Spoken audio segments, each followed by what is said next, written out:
नमस्कार दर्शकों, मैं हूं शिवम तिवारी और आप देख रहे हैं द राजधानी टीवी। आज की बड़ी खबर, लोकसभा इलेक्शन को लेकर बड़ी अपडेट्स आ रही है।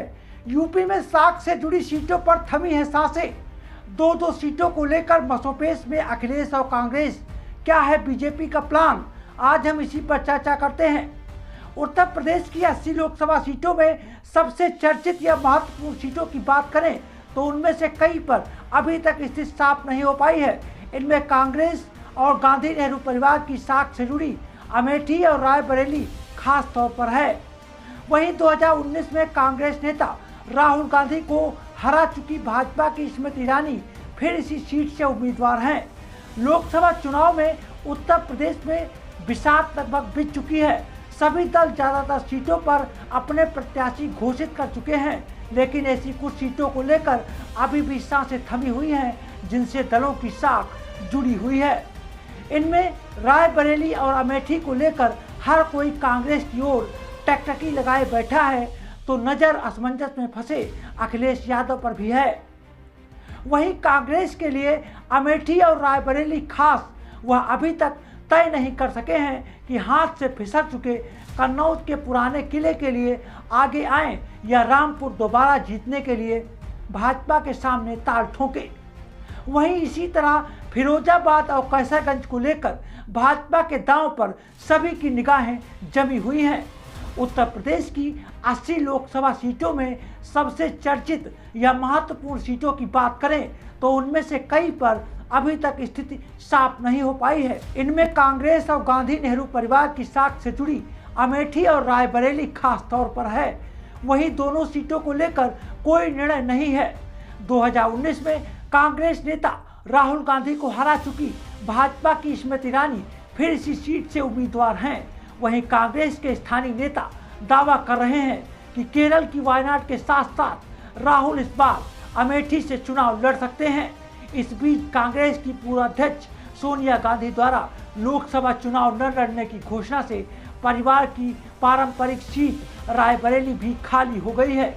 इससे पहले चर्चा थी कि सोनिया की उत्तराधिकारी प्रियंका गांधी वाड्रा होंगी, लेकिन कुछ लोगों का अनुमान है कि स्मृति के सामने अमेठी से प्रियंका तो अपनी मां की सीट रायबरेली से राहुल लड़ सकते हैं।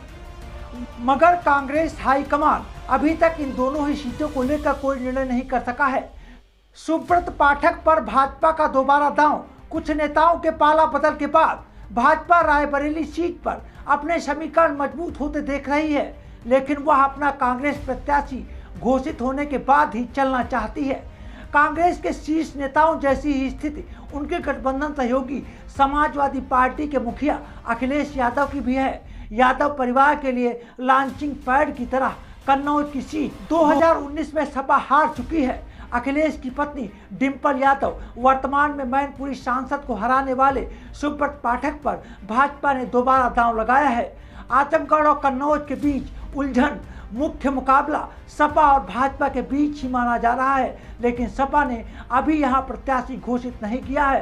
पहले तो अखिलेश आजमगढ़ और कन्नौज के बीच उलझन में बताए गए थे, लेकिन आजमगढ़ से फिर धर्मेंद्र यादव को प्रत्याशी बनाए जाने के बाद तय माना जा रहा था कि अखिलेश कन्नौज से लड़ेंगे। इस बीच जेल में बंद सपा के कद्दावर नेता आजम खां से मुलाकात के बाद बताया जा रहा है कि आजम ने इच्छा जताई है कि अखिलेश रामपुर से लड़ें।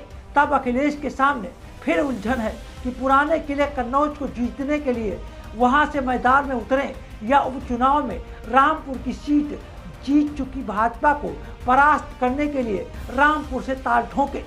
भाजपा भी उलझन में है। चर्चा है कि अखिलेश रामपुर से नहीं लड़े तो अपने भतीजे तेज प्रताप यादव को उतार सकते हैं। इसी तरह कुछ सीटों को लेकर भाजपा भी उलझन में है। वहीं फिरोजाबाद संसदीय क्षेत्र से पिछला चुनाव भाजपा के चंद्रसेन यादव जीते जरूर थे, लेकिन सपा के अक्षय यादव की हार के पीछे बड़ा कारण चाचा शिवपाल यादव का चुनाव लड़ना भी था, जो कि सपा से नाराज होने के बाद अपनी पार्टी बनाकर लड़े थे।